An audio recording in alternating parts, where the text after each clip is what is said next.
yang akan saya sajikan hari ini. Kalau kita lihat sekarang dengan zaman teknologi ini, informasi teknis itu bisa diperoleh dengan mudah dari internet. Jadi dalam acara seperti ini dengan yang terbatas, waktu yang terbatas, mungkin sayang sekali kalau kita membahas masalah teknisnya. Jadi hari ini saya ingin menyampaikan suatu pemikiran, mengajak kepada Bapak Ibu semua, baik para pelaku usaha maupun pemerhati masalah produksi ITEK ini, dan mari nanti kita bahas bersama-sama. Berikutnya, kalau judul saya agak sedikit berubah, yaitu pembibitan dan produksi ITEK modern. Nah, kenapa saya pakai istilah modern ini? Kalau kita lihat bahwa bisnis ITEK di Indonesia ini relatif masih baru dibandingkan dengan ayam ras ya. Dan ITEK ini dilihat sebagai alternatif produk unggas untuk memenuhi kebutuhan protein hewani masyarakat yang mudah dan terjangkau. Tadi Mas Andan juga menyampaikan bahwa kita memberikan alternatif sumber protein hewani yang selama ini didominasi oleh ayam ras. Nah, dan memang kebetulan pasarnya juga memerlukan itu gitu, dan semakin meningkat. Nah, di sini saya tekankan kepada kata modern gitu. Kalau kita lihat secara sepintas, modern itu selama ini dalam industri perunggasan yaitu komersial, menguntungkan, dan terjadi standarisasi baik dalam kualitas maupun kuantitas. Terus kemudian yang terakhir ya tentunya harus mampu bersaing dari segi bisnisnya ya. Kalau dari sejarahnya ITEK itu memang berkembang di Indonesia dari sistem yang kumbaran, digembala, terus mengarah kepada semi intensif, dan yang terakhir ini sesuai dengan permintaan pasar, banyak pelaku usaha yang mengarah kepada intensif, sistem pemeliharaan yang intensif. Nah, tahapan ini mudah-mudahan bisa membawa dari usaha peternakan rakyat ITEK menjadi bisnis yang mudah-mudahan nanti menuju sebagai industri, karena memang tuntutan persaingan dan tuntutan pasar. Nah, pemikiran-pemikiran ini yang ingin saya ajak. Walaupun teknologi sudah tersedia, dapat diakses, namun pemikiran bahwa pengembangan usaha ITEK ini sebagai bisnis dan mengarah ke industri ini, mari kita bersama-sama pikirkan bersama-sama, kita bangun bersama, sehingga nantinya berkembang sesuai dengan yang kita inginkan. Lanjutnya. Next. Nah, sebagai tahap awal saya ingin dari pengalaman saya berinteraksi dengan baik peternak kecil, peternak menengah, peternak besar maupun perusahaan swasta yang telah bergelut dalam ITEK. Saat ini masih terdapat berbagai permasalahan. Yang pertama sebut saja dari jenis ITEK. Sekarang saat ini itu masih orang belum memahami betul jenis ITEK apa yang digunakan untuk menghasilkan produk sesuai dengan permintaan pasar. Pada dasarnya ya semua jenis unggas bisa kita bagi menjadi tipe petelur atau pedaging. Nah, penggunaan jenis ITEK untuk menghasilkan produk yang dikehendaki pasar ini masih sering tercampur aduk. Ini hal yang kita bersama harus sama-sama pahami, dan mudah-mudahan ke depannya bisa lebih jelas jenis ITEK apa digunakan untuk menghasilkan produk apa. Permasalahan kedua yaitu dalam hal bibit. Ketersediaan bibit dan pembibitnya tentunya yang dengan kualitas tertentu ya masih sangat terbatas. Atau mungkin di satu daerah berlebih, tapi di daerah lain masih sangat kurang. Nah, permasalahan ketersediaan bibit dan pembibitnya ini juga saat ini masih sangat terlihat menjadi masalah dalam pengembangan bisnis selanjutnya. Masalah ketiga yaitu pakan. dari dua sisi. Pertama, dari segi penggunanya, masih banyak peternak yang kurang memahami tentang kebutuhan nutrisi dan ketersediaan pakan yang tepat nutrisi ini. Mungkin beberapa sudah memahami dengan baik, tapi masih banyak orang yang belum memahami dengan benar. Dari sisi produsen pakannya sendiri,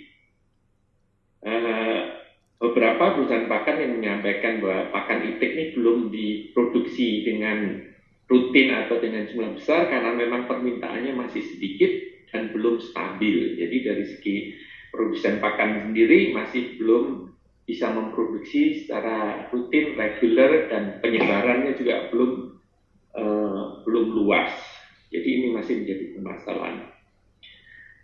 Poin berikutnya itu dalam hal budidaya. Kalau kita amati, baik di Pulau Jawa maupun di luar Jawa, teknik budidaya ini masih sangat variatif dan dengan teknik yang belum standar. Masing-masing peternak yang mungkin karena baru mencoba-coba sendiri dan sesuai dengan ketersediaan sumber daya yang ada di setiap lokasi, mereka berusaha sebisanya dengan apa yang ada.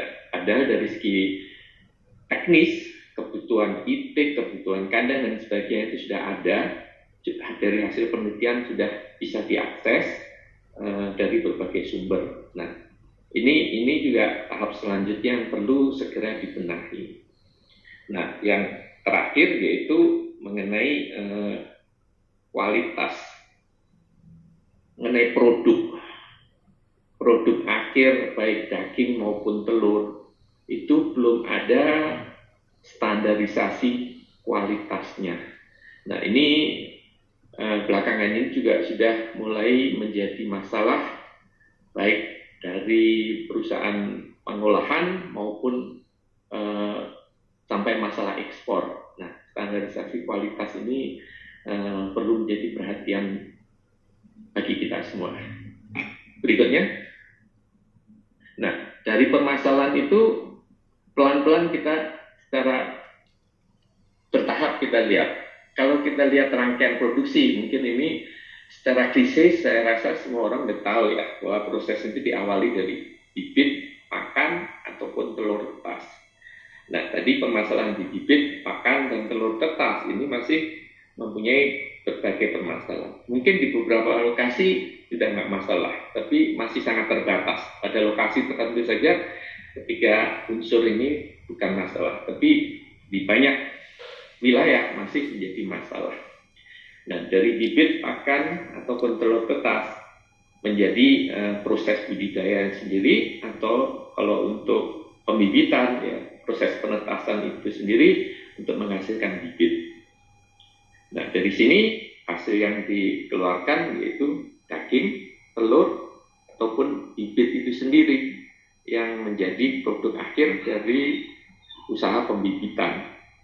Nah, dari situ baru mengarah kepada processing. Nah, di tiap tahapan ini, kalau kita lihat permasalahan, masih terdapat berbagai permasalahan di tiap tahapannya ini. Nah, bagaimana kita menangani bersama-sama secara terpadu agar satu persatu permasalahan ini dapat kita selesaikan secara bersama. Berikutnya, kalau kita lihat dari proses pembibitan, berikutnya, maaf. Nah, kalau kita lihat rangkaian proses pembibitan, itu intinya di telur tetas.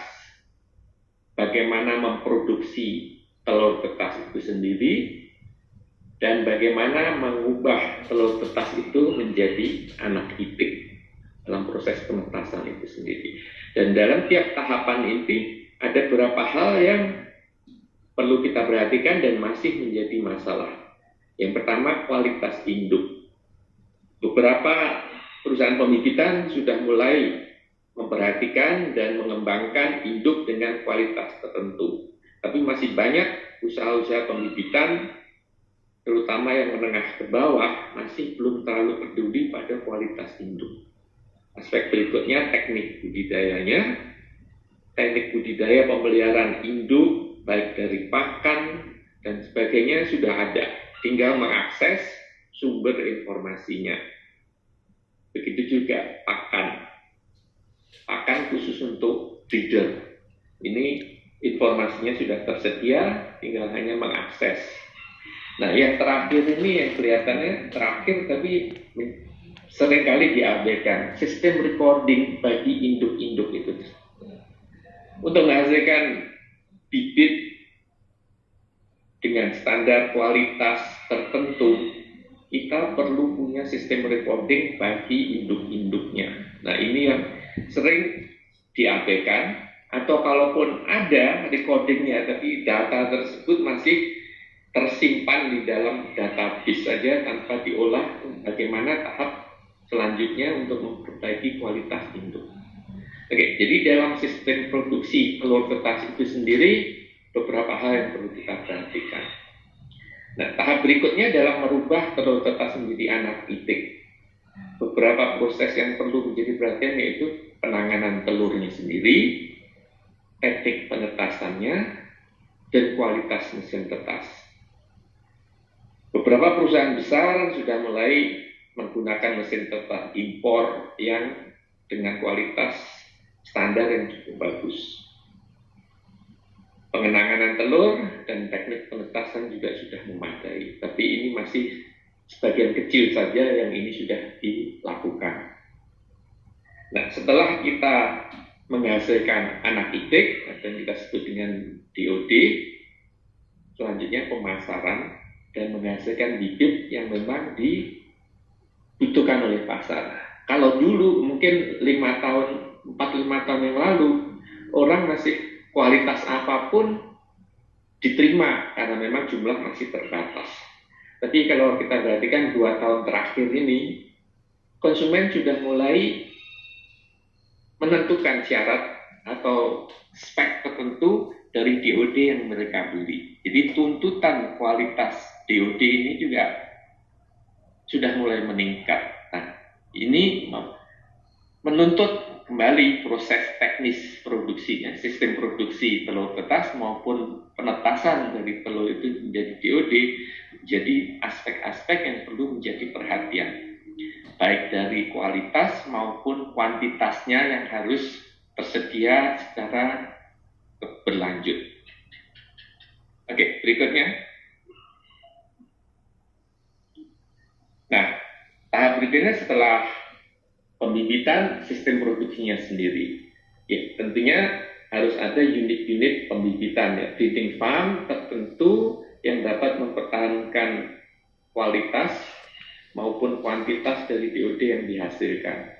Nah, tadi saya sampaikan teknologi pembibitan sudah tersedia untuk mendukung berlanjutnya atau beroperasinya breeding farm tersebut. Nah, dari breeding farm ini menghasilkan DOD, sistem produksinya sendiri bisa dari pengalaman, bisa melalui kelompok peternak yang terhimpun dalam kelompok sehingga menjadi suatu kesatuan unit usaha dalam kelompok, atau pada peternak independen yang mandiri, baik secara intensif, semi-intensif maupun ekstensif, atau bermitra antara peternak dengan usaha pembibitan. Nah, ini juga sudah berlaku di beberapa tempat, 3 model ini saat ini. Nah, ini sebenarnya mirip dengan ayam ras ya, tapi di itik memang masih terbatas sekali karena memang ya kita sampaikan tadi industri yang baru berkembang.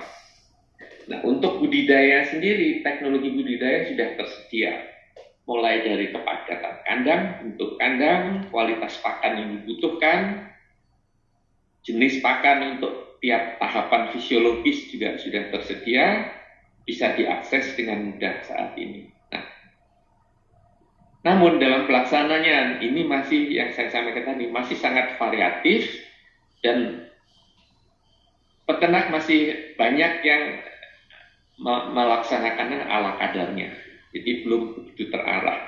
Nah, ini menjadi pemikiran bersama bagaimana agar baik proses pembibitan maupun proses produksi ini bisa berjalan dengan mengatasi permasalahan-permasalahan yang sudah saya sampaikan tadi. Berikutnya. Nah, dalam forum ini saya harapkan apa solusinya gitu ya. Pertama, kita tarik mundur dari hilirnya dulu standar kualitas produk. Nah, di sini ada narasumber baik dari Pak Hendri maupun Pak Agus nanti mungkin bisa menyampaikan ya. Standar kualitas produk yang dikehendaki di hilir itu seperti apa sih? Baik dalam bentuk telur itik maupun karkas itik, karkas segar maupun karkas beku maupun daging olahan. Ini beberapa contoh aja yang saya ambil. Ini kemasan telur yang di Singapura sudah sangat mempunyai standar tertentu. Terus daging olahan beku, begitu juga standar kualitas bibit. Kalau di hilirnya kualitas produk sudah bisa kita tentukan bersama, mundur kita, jadi bibitnya seperti apa untuk bisa menghasilkan produk seperti itu. Nah, kalau kita bicara standar kualitas bibit ya, dari kualitas induknya sendiri, kualitas penetas, dan kualitas DOD yang dihasilkan, baik DOD final stock maupun DOD final stock. Nah, setelah kita tentukan standar kualitas bibit, tentunya kita harus menentukan standar pemeliharaannya untuk jenis masing-masing jenis bibit yang akan digunakan. Nah, standar pemeliharaan ini harus diterapkan baik pada breeding farm, komersial farm, maupun produsen pakan. Nah, standar pemeliharaan ini akan kembali menentukan produk yang akan dihasilkan. Nah, ini mari kita bersama-sama pikirkan dan mudah-mudahan bisa segera diterapkan agar di dalam berkembangnya industri itik ini dari awal sudah kita tata gitu. Jangan sudah mapan nanti baru pelan-pelan ditata. Mungkin akan lebih mudah kalau dari awal sudah mulai ditata. Berikutnya.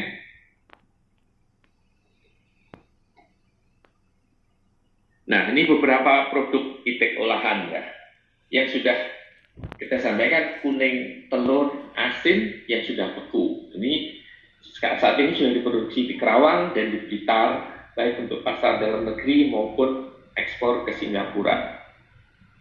Nah, ini contoh, saya minta bantuan Pak Ruli untuk mengirim beberapa foto yang sudah dapat menembus pasar telur asin ke Singapura, baik dalam telur segar maupun kuning telur yang sudah diproses. Kemudian daging olahan. Nah, ini contoh waktu kami ada seminar di Thailand. Karun Pokpan itu sudah menghasilkan produk olahan daging dengan tujuan pasar di New Zealand. Itu semuanya sudah standar tertentu.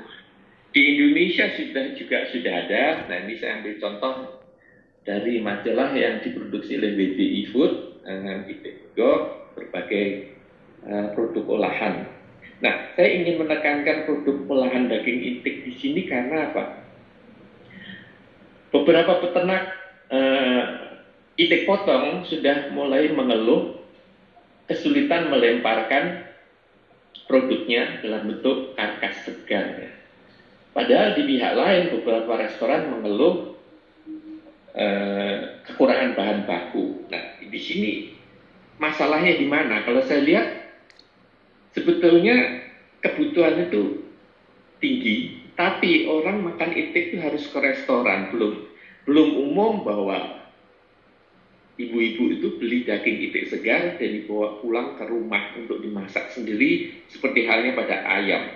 Nah, hambatan ini mungkin bagi kita para pelaku usaha sudah mulai diantisipasi bagaimana agar orang itu makan itik bisa di restoran maupun di rumah sendiri gitu. Nah, mungkin saya ingin menekankan hal ini memang sudah dilakukan pada tahap ini. Namun ini proses selanjutnya perlu dipikir karena keengganan orang untuk beli itik segar dan dibawa pulang untuk dimasak. Nah, produk-produk iptek olahan maupun karkas iptek segar ini yang akhirnya harus menjadi sasaran kita dengan mengatasi berbagai permasalahan tadi. Oke, berikutnya satu lagi mungkin ya. Next. Nah, mungkin bentuk usahanya ya ini model pembibit,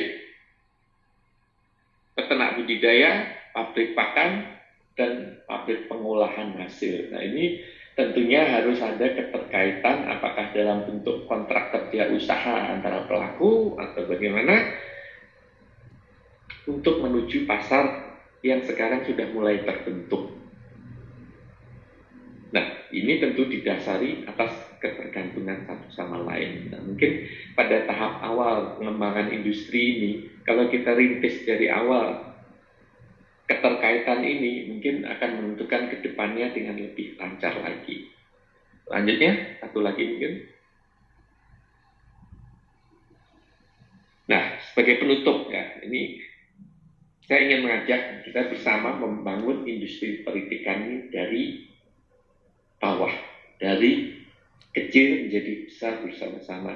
Nah, sebagai industri yang baru berkembang perlu kerjasama dan kebersamaan. Dukungan teknologi telah tersedia, perlu keterkaitan hulu sampai hilir, dan yang terakhir perlu dukungan kebijakan khususnya dalam standarisasi produk. Mungkin sebagai wasit dari pihak pemerintah menentukan standar baik kualitas mulai dari induk, anak iptek sampai produk itu menjadi tugas kewajiban kita bersama mengikuti kebijakan tersebut. Dan yang terakhir ada pesan saya berikutnya. Nah, ini saya sebagai ketua working group Unggas Air WPSA, kita telah ditunjuk menjadi tuan rumah penyelenggaraan World Waterfowl Conference yang ke-7. Sebenarnya rencananya 2021, tapi karena pandemi itu banyak acara WPSA yang diundur sehingga kita akan mengadakannya pada tahun 2022. Kita melalui Masyarakat Ilmu Pengetahuan Indonesia ini telah dipercaya menjadi tuan rumah konferensi internasional ini. Nah, mari kita bersama kesempatan untuk menyuguhkan perkembangan industri unggas air di Indonesia dan menawarkan peluang kerjasama usaha dengan mitra internasional. Mari 2022 nanti kita pamerkan apa yang sudah kita punya. Mudah-mudahan kita masih punya sekitar 2 tahun untuk membenahi industri unggas air ini, sehingga pada waktunya nanti kita sudah bisa membanggakan industri unggas air yang telah berkembang ini.